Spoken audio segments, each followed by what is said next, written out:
Je m'appelle Claire, j'ai 68 ans et j'habite depuis toujours à Clermont-Ferrand. Veuve depuis 10 ans, j'avais cru avoir connu le pire de la vie, jusqu'au jour où ma propre fille, Élodie, m'a laissée au bord d'une station-service, un sac de vêtements à mes pieds et un billet de 50 € dans la main. Ces mots résonnent encore dans ma tête comme une condamnation.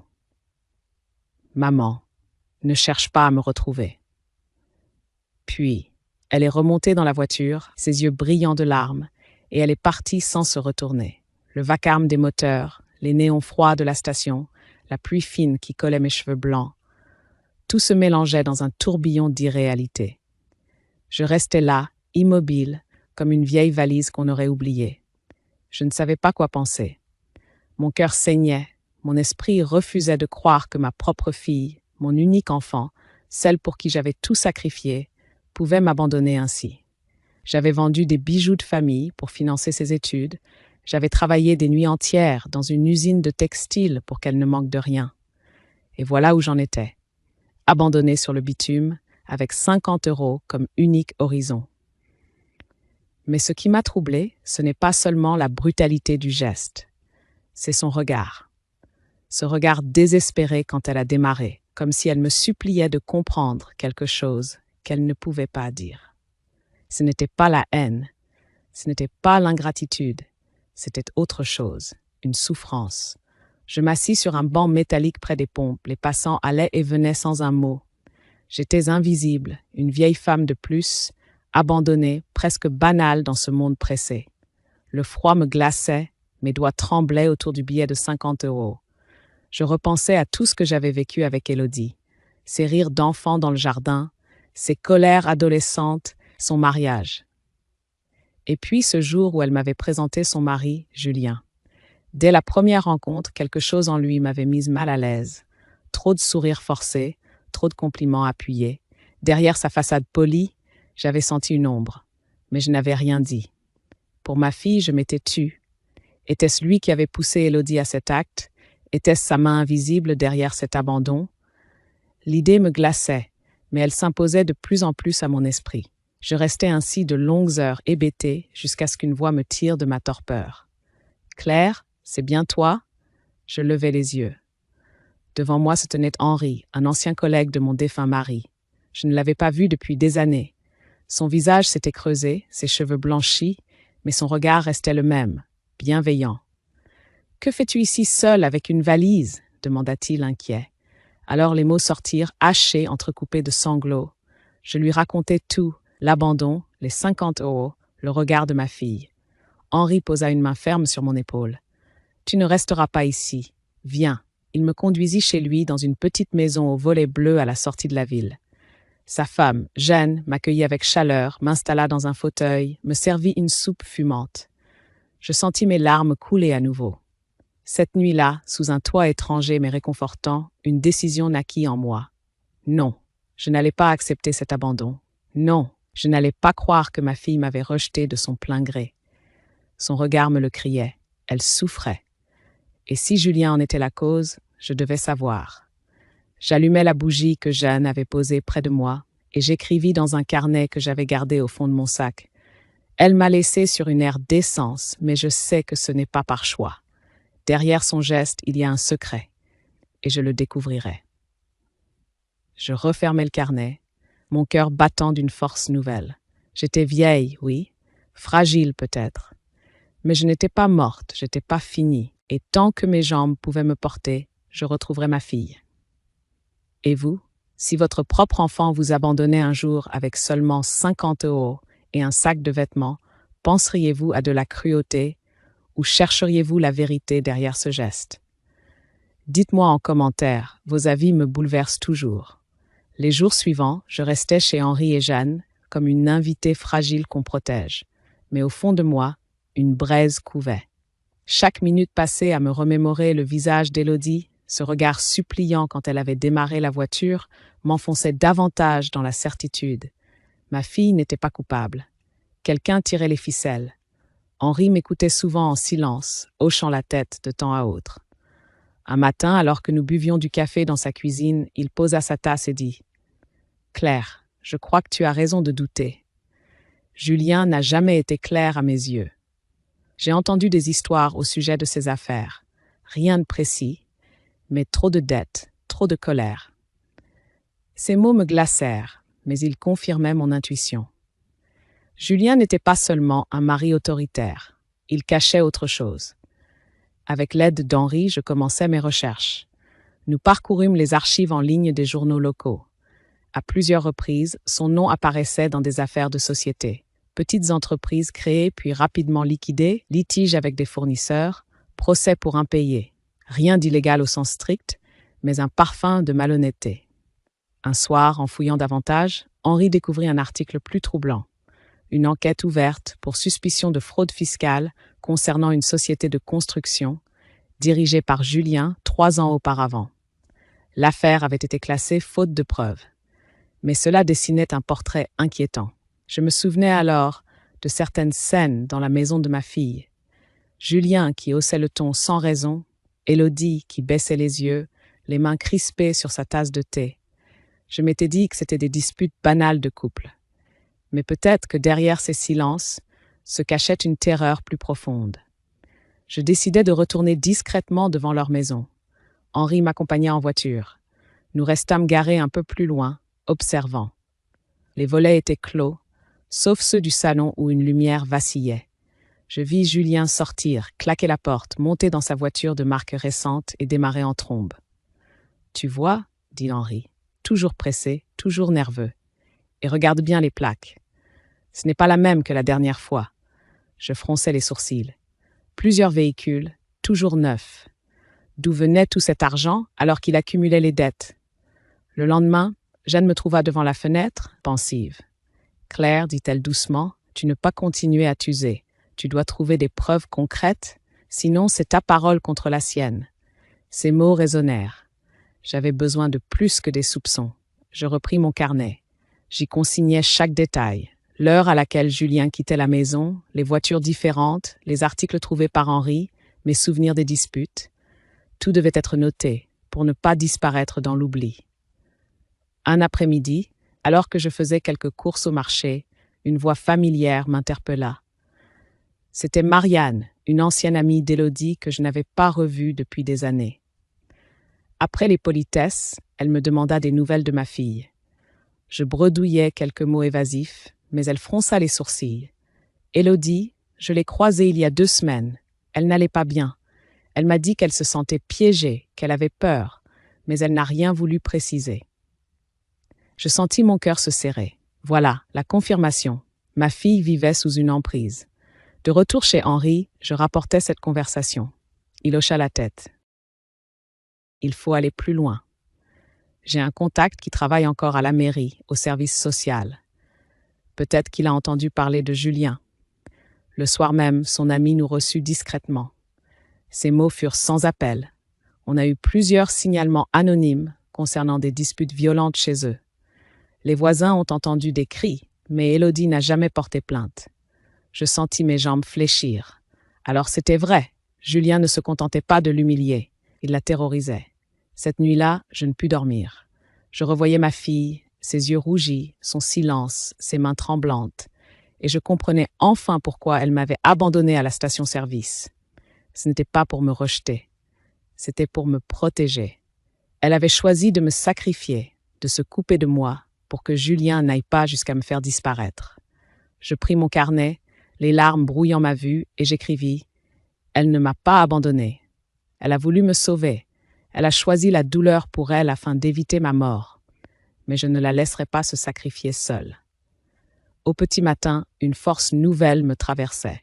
J'avais passé ma vie à protéger ma fille. Aujourd'hui, c'était à mon tour de la sauver.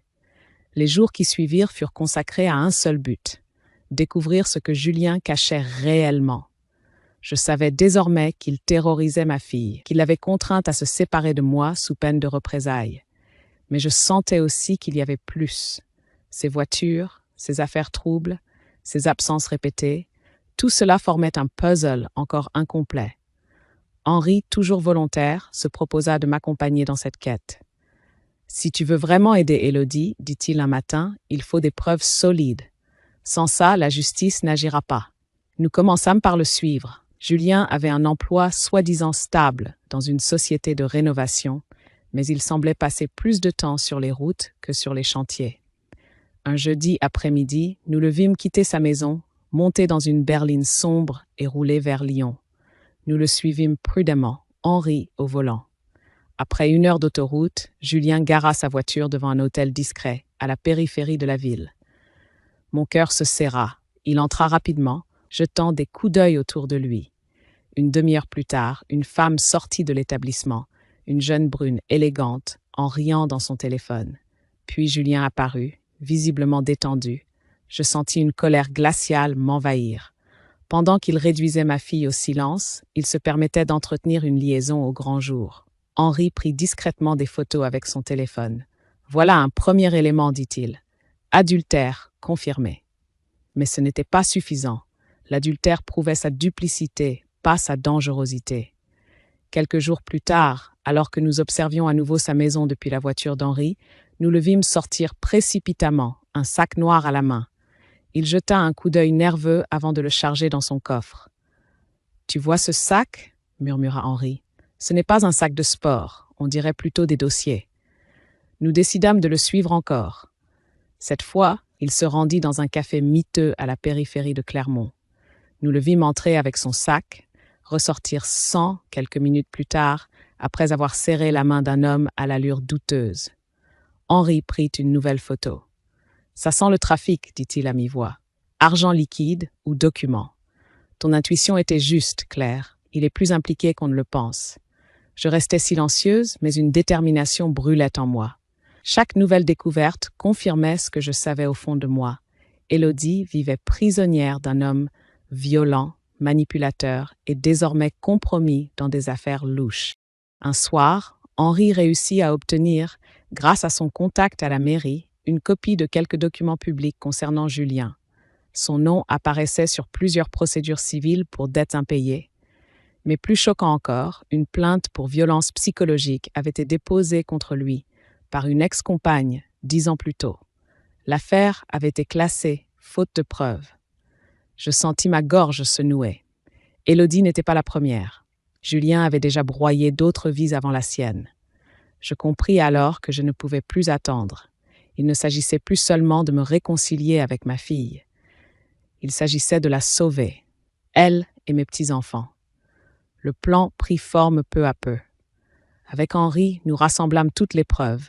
Les photos de l'hôtel, les documents de dette, l'ancienne plainte, les témoignages de voisins sur les cris entendus. Chaque pièce s'ajoutait au dossier que je préparais pour le montrer au notaire, puis à la police. Mais avant de franchir cette étape, je devais parler à Élodie, la retrouver, lui dire que je savais, lui tendre la main. Grâce à une voisine de confiance, j'appris qu'elle allait parfois chercher les enfants à l'école à pied quand Julien était absent. Nous décidâmes de tenter notre chance un vendredi après-midi. Je me postais près de l'école, dissimulée derrière un arbre. Quand la cloche sonna, je la vis apparaître, tenant la main de son fils. Elle avait maigri, ses traits tirés, ses yeux cernés.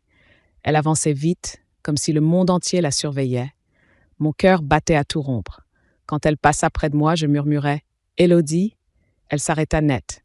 Son regard croisa le mien. Ses yeux se remplirent de larmes. « Maman, tu ne devrais pas être là. » Je m'approchais doucement. « Je sais tout. Julien, ses menaces, ses dettes, son autre vie. Tu n'as plus à avoir peur seule. » Elle serra la main de son fils plus fort. Ses lèvres tremblaient. « Il a dit qu'il te tuerait si je te laissais revenir. Tu comprends? J'ai fait ça pour te protéger. » Je posai mes mains ridées sur ses joues. « C'est à mon tour de te protéger, ma fille. » Elle sanglota, posant son front contre mon épaule. Le poids de ses secrets s'effondrait enfin. Henri, resté à distance, observait discrètement. Nous savions que le danger était réel. Julien pouvait surgir à tout moment. Mais à cet instant, j'avais retrouvé ce que je croyais perdu, le lien indestructible entre une mère et sa fille. Cette nuit-là, de retour chez Henri, j'écrivis dans mon carnet « Elle m'a laissé à la station pour me sauver. Aujourd'hui, c'est à moi de la sauver, elle et ses enfants. » Et je savais que bientôt, Julien devrait répondre de ses actes. À partir du moment où j'avais retrouvé Élodie, chaque seconde comptait. Nous ne pouvions plus rester dans l'ombre. Julien finirait par sentir que quelque chose lui échappait. Mais nous ne pouvions pas non plus agir trop vite. Toute erreur aurait pu lui donner l'avantage. Le soir de nos retrouvailles, Élodie était restée peu de temps avec moi, à l'abri chez Henri et Jeanne. Elle avait laissé les enfants chez une voisine de confiance, prétextant des courses urgentes. Ses mains tremblaient encore. « Maman, tu ne comprends pas. Il a des yeux partout. Si quelqu'un lui dit que je t'ai revu, il deviendra fou. » Je posai ma main sur la sienne. « Élodie, j'ai vécu des humiliations et des trahisons, mais rien ne me fera reculer maintenant. Nous avons des preuves, nous avons Henri et nous avons la loi de notre côté. » Henri hocha la tête, grave. « Demain, nous irons voir la police. Mais il faut préparer un dossier solide. Chaque photo, chaque document, chaque témoignage. Il faut que ça tienne face à ces mensonges. » Nous passâmes la nuit à rassembler les pièces. Henri imprimait les photos de l'hôtel et du café louche. Élodie rédigea enfin une déclaration manuscrite avouant les violences psychologiques, les menaces, l'abandon forcé de sa propre mère. J'avais mal au cœur en la voyant écrire, les larmes tombant sur le papier, mais je savais que c'était nécessaire. Le lendemain, nous nous rendîmes au commissariat de Clermont-Ferrand. Un officier nous reçut, écouta notre récit avec attention, puis examina les preuves. « Vous avez bien fait de venir, » dit-il en rangeant les documents dans une chemise. « Nous allons ouvrir une enquête. Mais soyez prudente, cet homme ne restera pas passif. » Je sentis un frisson me parcourir. J'avais espéré un soulagement immédiat, mais ce n'était que le début. Et effectivement, les choses changèrent rapidement. Dès la semaine suivante, Julien commença à montrer des signes de méfiance. Élodie m'appela en cachette. « Maman, il a fouillé dans mes affaires. Il a trouvé un papier de brouillon où j'avais noté ton numéro. Il m'a crié dessus. Il dit que s'il découvre que je t'ai revu, Sa voix s'étrangla. « Calme-toi, ma fille. Tu n'es plus seule, » murmurai-je. Mais je savais qu'il fallait accélérer. Un soir, alors que j'étais assise dans le salon d'Henri, Jeanne vint vers moi, inquiète. « Claire, il y avait une voiture garée devant chez nous cet après-midi. 2 heures, sans bouger. Puis elle est partie. »« Tu crois que ?» Je me levai d'un bond. C'était lui, il me cherche. La peur me noua le ventre, mais une autre émotion jaillit aussitôt. La rage. J'en avais assez de fuir, assez de trembler. Le lendemain, j'appelai Élodie depuis le téléphone d'Henri pour éviter d'être tracée. « Écoute-moi, » lui dis-je. « Julien commence à se douter. Tu dois tenir encore un peu. La police enquête. Bientôt, nous aurons la preuve définitive. » Elle hocha la tête, en larmes. « Maman, j'ai peur pour les enfants. » Quand il s'énerve, il claque les portes, il leur fait peur. Ces mots me transpercèrent. Les petits, mes petits-enfants. Ils grandissaient dans la terreur. Je ne pouvais plus attendre. Le soir même, Henri me montra une vidéo qu'il avait reçue d'un de ses contacts. On y voyait Julien dans ce même café miteux, en train de passer un sac à un homme. La scène avait été filmée par hasard par un voisin qui testait son nouveau téléphone. Preuve irréfutable d'un trafic. « Voilà, » dit Henri. C'est ce qu'il nous fallait. Avec ça, il est coincé. Je sentis mes jambes fléchir. Oui, Julien allait enfin payer. Mais le plus dur restait à faire. Protéger Élodie et les enfants avant qu'ils ne s'en prennent à eux. Le lendemain, nous organisâmes un plan avec la police. Ils me demandèrent de rester caché encore quelques jours, tandis qu'Élodie préparerait discrètement les affaires des enfants. Au moment opportun, ils interviendraient pour arrêter Julien. Mais ces jours furent les plus longs de ma vie. Je vivais dans la crainte de recevoir un appel, une nouvelle de trop. Une nuit, le téléphone sonna. La voix d'Élodie, paniquée, jaillit dans le combiné. « Maman, il devient fou ?» Il a trouvé une convocation judiciaire dans la boîte aux lettres. Il sait qu'il est surveillé. Il hurle, il dit qu'il va tout détruire. Je serrai le téléphone si fort que mes doigts blanchirent. « Tiens bon, ma fille, tiens encore un peu. Bientôt, ce sera fini. » Après avoir raccroché, je restai un long moment immobile. Puis j'ouvris mon carnet et écrivis d'une main ferme, malgré les tremblements. Il m'a laissé sur un banc d'essence, croyant me réduire au silence. Aujourd'hui, c'est moi qui tiens la plume et lui qui tremble. Je refermai le carnet, le cœur lourd mais déterminé. La tempête approchait. Et cette fois, je n'avais plus peur. Le plan semblait prêt. La police, le notaire et Henri m'avaient assuré que l'arrestation de Julien était imminente. Pourtant, au fond de moi, une angoisse sourde persistait. J'avais appris à mes dépens qu'un homme comme lui, acculé, pouvait tout oser. Le mercredi soir, Élodie réussit à m'appeler. Sa voix n'était qu'un souffle. « Maman, il est devenu incontrôlable. Depuis qu'il a reçu la convocation, il ne dort plus, il boit, il crie. Hier, il a jeté un verre contre le mur, juste à côté de la petite. Je tremble à chaque seconde. Je sentis mon cœur se briser. « Écoute-moi, ma fille, murmurai-je, tu tiens encore un peu. Tu prépares un sac avec les affaires essentielles pour les enfants, tu le caches. Quand je t'appelle avec le mot de passe, tu sors immédiatement. Tu m'entends? Oui, mais s'il découvre, alors c'est moi qu'il trouvera en face de lui. » J'avais dit ces mots avec une assurance qui me surprit moi-même. J'étais prête, si nécessaire, à me mettre entre lui et eux. 2 jours plus tard, la tension explosa. Un appel d'Élodie en pleine nuit. « Maman, viens vite. Il est devenu fou. Il dit qu'il va en finir. » Je réveillai Henri en hâte. En quelques minutes, nous étions en route vers la maison de ma fille. La police avait promis d'intervenir, mais je savais qu'elle avait besoin de temps, et ce temps, Élodie ne l'avait pas. Quand nous arrivâmes devant la maison, toutes les lumières étaient allumées. Les cris de Julien résonnaient jusque dans la rue. Je distinguais les pleurs étouffés des enfants. Mon sang se glaça. Je frappai à la porte avec une force que je ne me connaissais pas. Julien apparut, le visage rouge, les yeux injectés de sang. « Toi » hurla-t-il. « Tu n'as pas compris la leçon à la station-service? Tu reviens pour détruire ma famille ?» Je plantai mon regard dans le sien, sans reculer. « Non, Julien. Je reviens pour la sauver. » Derrière lui, Élodie apparut, tremblante, tenant les enfants serrés contre elle. Ses yeux criaient la détresse. Julien fit un pas vers moi, menaçant. Ses poings se crispèrent. « Vieille sorcière, tu crois pouvoir me dénoncer? Tout ce que tu as, je peux le détruire en 1 seconde. » Mais il n'eut pas le temps d'aller plus loin. Des gyrophares illuminèrent la rue, des coups frappés retentirent contre la porte. « Police, ouvrez immédiatement !» Julien se figea livide. Pendant une fraction de seconde, je crus qu'il allait frapper, ou pire. Mais Henri surgit derrière moi, son téléphone à la main, prêt à filmer. Ce fut suffisant pour l'arrêter dans son geste. Les policiers enfoncèrent la porte, se jetèrent sur lui. Les enfants hurlèrent, Élodie éclata en sanglots. En quelques minutes, tout était terminé. Menotté, Julien fut traîné dehors sous nos yeux. La maison retomba dans un silence irréel. Élodie, effondrée, se laissa tomber dans mes bras. « Maman, je n'y croyais plus. Tu nous as sauvés. » Je caressais ses cheveux, les larmes brouillant ma vue. « Non, ma fille, c'est ton amour qui m'a donné la force. Ton regard ce jour-là, à la station-service. Tu ne m'as pas abandonnée, tu m'as protégée. Et aujourd'hui, c'était à mon tour de te protéger. » Les policiers revinrent vers nous rassurants. « Madame, vos témoignages et vos preuves suffisent largement. Cet homme ne sortira pas de sitôt. » Élodie hocha la tête, serrant ses enfants contre elle. Je savais que la route serait longue. Il y aurait un procès, des souvenirs douloureux, des nuits hantées. Mais le pire était derrière nous. De retour chez Henri et Jeanne, je m'assis à ma table avec mon carnet. La bougie éclairait mes pages d'une lumière fragile. D'une main ferme, j'écrivis « On m'a laissé avec 50 € à une station-service. On a voulu me réduire au silence. Mais j'ai trouvé la vérité et j'ai retrouvé ma fille.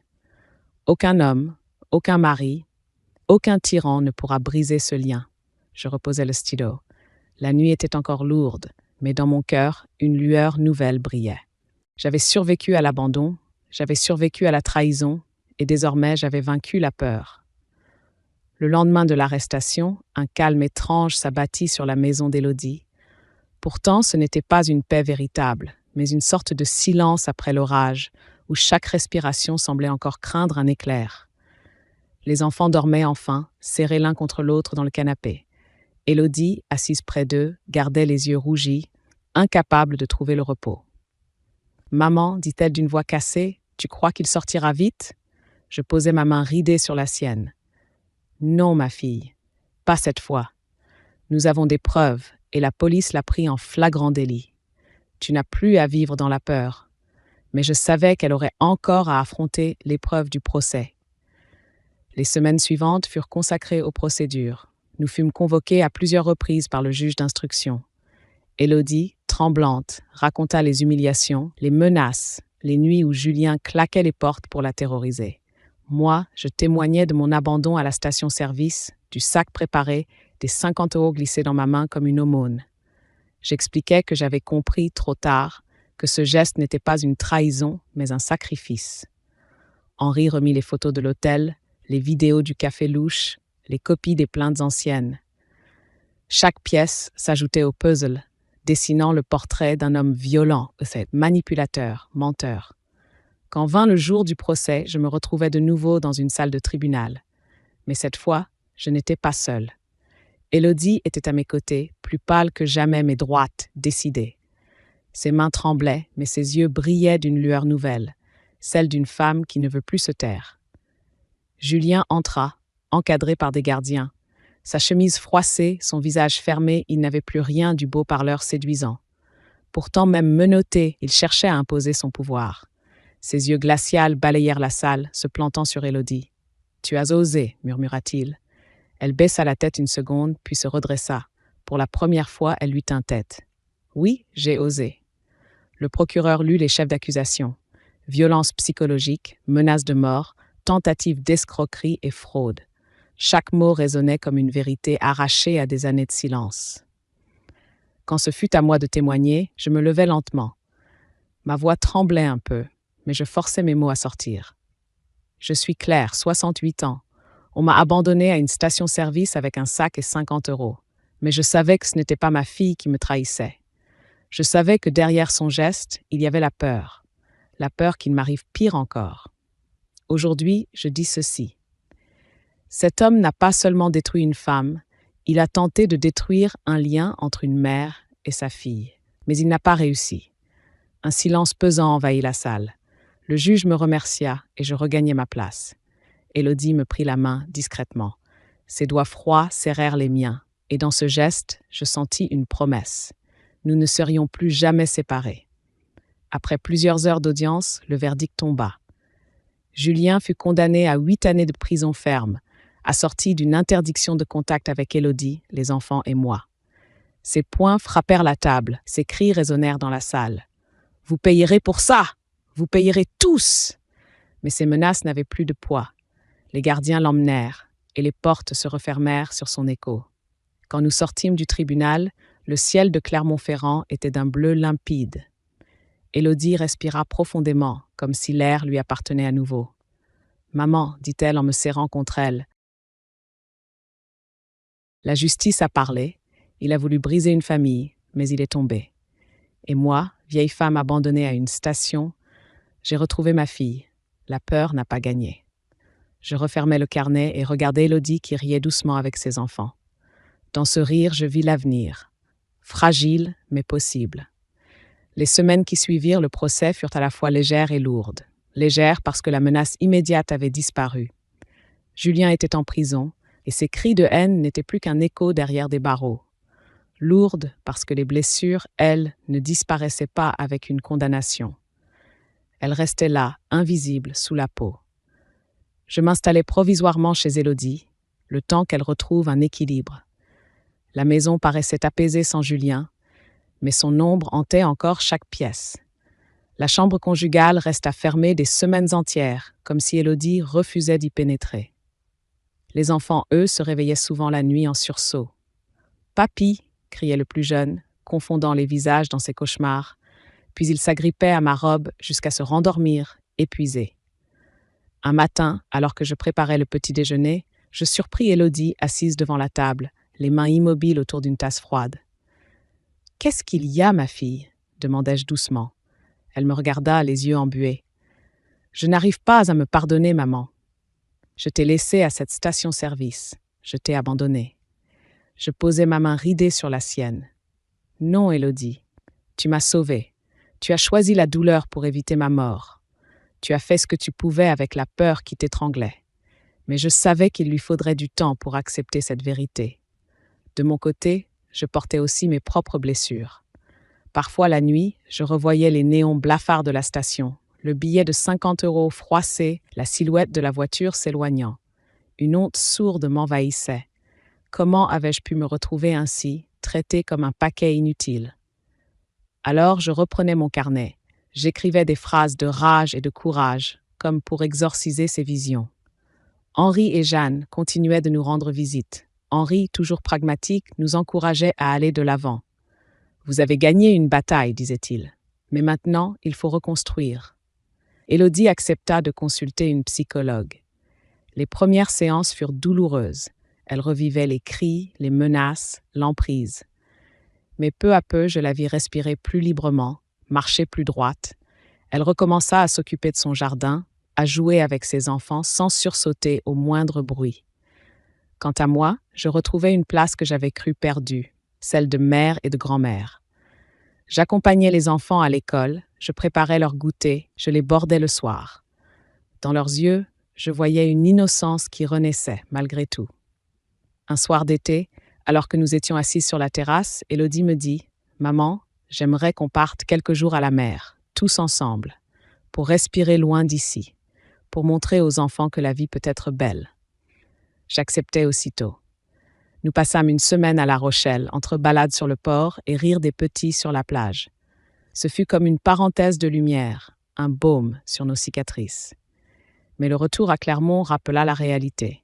Les papiers s'accumulaient, les dettes laissées par Julien pesaient lourd. Nous passâmes des journées entières à la mairie, à rencontrer des assistantes sociales, à signer des documents. Chaque signature me rappelait ironiquement la falsification qui avait failli me coûter ma dignité. Pourtant, au milieu de ces démarches, une certitude grandissait. Nous n'étions plus seuls. La justice avait reconnu notre douleur. Si j'ai tenu tout ce temps, c'est parce que, même dans ma peur, je savais que tu comprendrais un jour. Ton regard, ta force, tu étais mon repère, même de loin. Je serrais sa main, émue. Et toi, ma fille, tu m'as donné une raison de me battre quand tout semblait perdu. Nous restâmes silencieuses, les yeux fixés sur la flamme d'une bougie. C'était notre rituel désormais, allumer une bougie chaque soir pour nous rappeler que même dans l'obscurité, une lumière pouvait survivre. Dans mon carnet ce soir-là, j'écrivis « Nous ne sommes plus prisonnières. Nous sommes deux femmes debout, une mère et sa fille, liées par des cicatrices, mais aussi par une force nouvelle. » Je refermais doucement le carnet, le cœur un peu plus apaisé. L'été s'acheva doucement, apportant une lumière plus tendre sur Clermont-Ferrand. Dans la maison d'Élodie, la vie reprenait son cours. Les enfants retrouvaient le chemin de l'école, Élodie poursuivait ses séances de thérapie, et moi, je devenais leur repère du quotidien. J'étais présente à chaque instant, pour les devoirs, les repas, les rires du soir. Pourtant, derrière cette normalité retrouvée, les cicatrices restaient vives. Un soir, en préparant le dîner, j'entendis le petit demander à sa mère « Maman, est-ce que papa reviendra ?» Élodie se figea, le couteau en suspens au-dessus des légumes. Elle chercha mes yeux. Je pris la parole à sa place. « Ton papa est parti, mon chéri. Mais toi, tu n'as rien fait de mal. Tu es aimé et tu seras toujours protégé. » L'enfant hocha la tête, mais je vis son regard troublé. La violence laisse des traces même sur les plus jeunes. De mon côté, je me surpris parfois à marcher plus lentement devant une station-service. L'image de ce jour restait gravée dans ma mémoire. Le sac posé à mes pieds, le billet de 50 € et cette phrase de ma fille « Ne me cherche pas ». Mais aujourd'hui, cette blessure se transformait en force. Car j'avais compris, ce n'était pas une trahison, c'était un cri muet pour sauver ma vie. Henri et Jeanne continuaient de venir souvent. Ils étaient devenus une sorte de famille élargie. Un dimanche, autour d'un repas, Henri déclara « Claire, ton histoire ne doit pas rester dans l'ombre. Combien de femmes âgées, de mères, vivent dans la peur ou dans le silence? Si elles entendaient ton témoignage, peut-être qu'elles trouveraient la force de parler. » Ces mots me touchèrent profondément. Je n'avais jamais pensé que mon expérience pouvait servir à d'autres. Pourtant, il avait raison. C'est alors que je décidai d'écrire pour de vrai, pas seulement dans mon carnet intime. Avec l'aide d'une association locale, je rédigeai un témoignage anonyme sur la manipulation, l'abandon et la renaissance. Le texte fut publié dans une revue sociale. Quelques semaines plus tard, je reçus une lettre d'une femme que je ne connaissais pas. « Madame, vos mots m'ont sauvée. J'ai quitté mon mari violent après 20 ans de silence. Merci. » Je restai longtemps assise, la lettre serrée contre mon cœur. J'avais cru que ma voix était trop faible, trop tardive. Mais elle résonnait et elle résonnerait encore. Élodie, de son côté, reprenait confiance. Un soir, elle me dit « Maman, j'ai envie de reprendre mon travail. Je ne veux plus dépendre de personne. Je veux montrer aux enfants qu'on peut se relever. » Je la regardais avec fierté. Cette femme, brisée par des années de peur, redevenait peu à peu la fille lumineuse que j'avais connue. La vie n'était pas redevenue simple. Les dettes laissées par Julien pesaient toujours, les démarches administratives étaient lourdes, les nuits parfois agitées. Mais il y avait une lumière nouvelle, plus forte que toutes les ombres. Un soir d'automne, nous étions assises toutes les deux, une bougie allumée devant nous. Élodie me regarda et dit « Maman, je croyais t'avoir perdue ce jour-là à la station. Mais en réalité, c'est toi qui m'as retrouvée. » Je sentis les larmes monter. « Non, ma fille, c'est nous qui nous sommes retrouvés, et plus jamais personne ne pourra nous séparer. » Je repris alors mon carnet et écrivis comme une déclaration au monde. On m'a laissé sur une aire d'essence avec 50 €. Mais je suis revenue avec la vérité, avec ma fille, et avec la certitude que même les femmes qu'on croit faibles portent une force que rien ne peut éteindre. Je refermais le carnet. La bougie brûlait calmement. Et dans cette flamme, je vis l'avenir. Pas parfait, pas facile, mais libre. L'automne s'installa à Clermont-Ferrand. Les feuilles rousses tapissaient les trottoirs et le froid commençait à mordre les matins. Dans la maison d'Élodie, la vie retrouvait peu à peu son rythme. Les enfants riaient à nouveau. Élodie reprenait son travail à temps partiel et moi, je m'occupais des repas, des devoirs, des petits tracas du quotidien. Mais en moi, quelque chose changeait. L'abandon à la station-service, la peur, l'humiliation, la lutte, tout cela ne pouvait pas rester une simple cicatrice privée.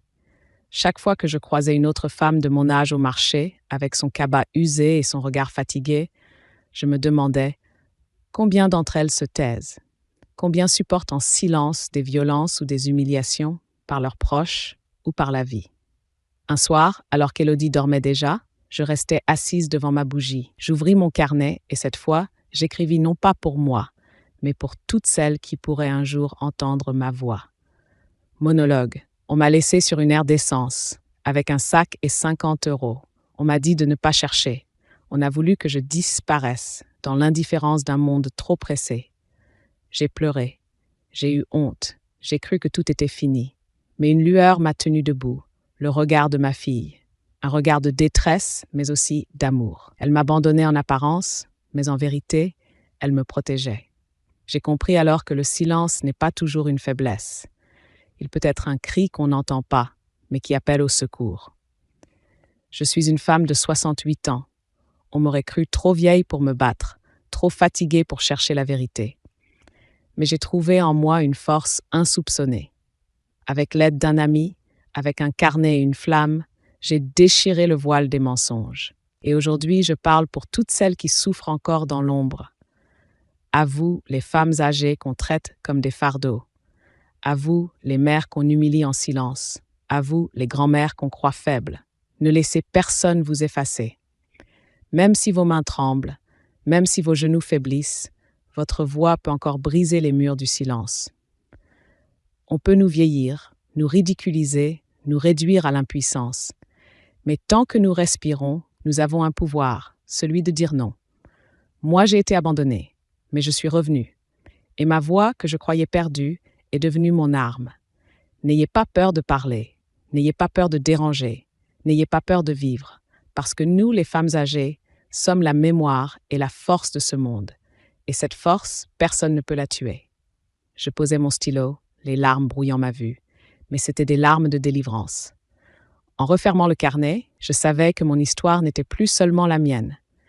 Elle appartenait à toutes celles qui trouveraient dans ces mots une étincelle d'espoir.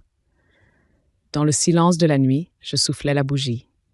Mon ombre se dissipa sur le mur, mais je savais que ma voix, elle, resterait. L'hiver arriva à Clermont-Ferrand. La ville s'illumina de guirlandes de Noël, les vitrines scintillaient et les marchés sentaient le vin chaud et les marrons grillés. Pour la première fois depuis des années, j'assistais à ces scènes sans sentir un nœud dans ma gorge. Dans la maison d'Élodie, nous décorions ensemble le sapin avec les enfants. Chaque boule suspendue, chaque lumière accrochée était comme une petite victoire sur l'ombre de Julien. Élodie riait à nouveau. Un rire encore fragile mais réel. Les enfants couraient autour de nous, excités par l'approche des fêtes. Et moi, je me sentais enfin à ma place, non pas comme une charge ou une vieille femme abandonnée, mais comme une mère et une grand-mère, un pilier retrouvé. Un soir, après avoir couché les petits, Élodie me prit la main. « Maman, dit-elle doucement, je croyais qu'on n'allait jamais s'en sortir. Mais tu étais là. Tu as tenu, tu as parlé, tu as refusé de disparaître. Grâce à toi, je peux respirer. » Je sentis mes larmes couler, mais cette fois, elles étaient douces. « Non, ma fille. C'est toi qui m'as sauvée ce jour-là, à la station-service. Ton regard m'a donné la force de comprendre que tu m'aimais encore, malgré la douleur. Nous nous sommes sauvés l'une l'autre. Nous restâmes silencieuses, nos mains serrées. Dans ce silence, je sentis le poids de la douleur s'alléger enfin. Les mois passèrent. Julien, en prison, n'était plus qu'un souvenir amer. Les dettes laissées derrière lui furent difficiles à gérer, mais avec l'aide d'associations et la force retrouvée d'Élodie, nous réussîmes à tenir. Elle reprit son travail. Je continuais de m'occuper des enfants. La maison reprit vie, emplie de rires et de projets. Pourtant, je savais que mon histoire devait servir au-delà de nos murs. Je décidai d'écrire une lettre publique que l'association diffusa lors d'une réunion sur la violence psychologique et l'abus de faiblesse. Ce fut comme un testament de vie. Monologue final. On m'a laissé avec un sac et 50 € sur une aire d'essence, comme une vieille femme inutile qu'on se débarrasse. On m'a dit de ne pas chercher. On a voulu me réduire au silence, mais je suis revenue. J'ai découvert que ma fille n'était pas une traîtresse, mais une victime obligée de choisir entre ma vie et la sienne. J'ai découvert qu'un homme pouvait briser par la peur et le mensonge, mais que rien ne peut briser l'amour entre une mère et sa fille. J'ai eu 68 ans cette année-là. Beaucoup auraient pensé que je n'avais plus de force, plus de voix. Mais c'est faux. À cet âge, j'ai trouvé ma plus grande arme, la vérité. À toutes celles qui m'écoutent, à toutes celles qui croient être trop vieilles, trop fatiguées, trop seules pour se défendre, sachez-le, votre voix compte. Vos cicatrices sont vos preuves, vos rides sont des médailles de survie. Ne laissez personne vous dire que vous n'êtes plus rien, parce que tant que vous respirez, vous êtes une lumière. Et cette lumière peut sauver, comme elle m'a sauvé moi et ma fille. On m'a abandonnée. Mais c'est moi qui suis restée, et c'est moi qui raconte. Je reposais mon stylo.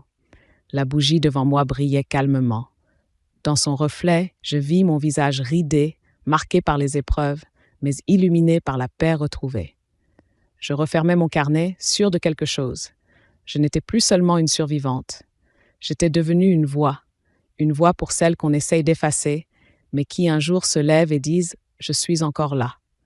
Et dans ce murmure, dans ce souffle, je trouvais enfin ma liberté.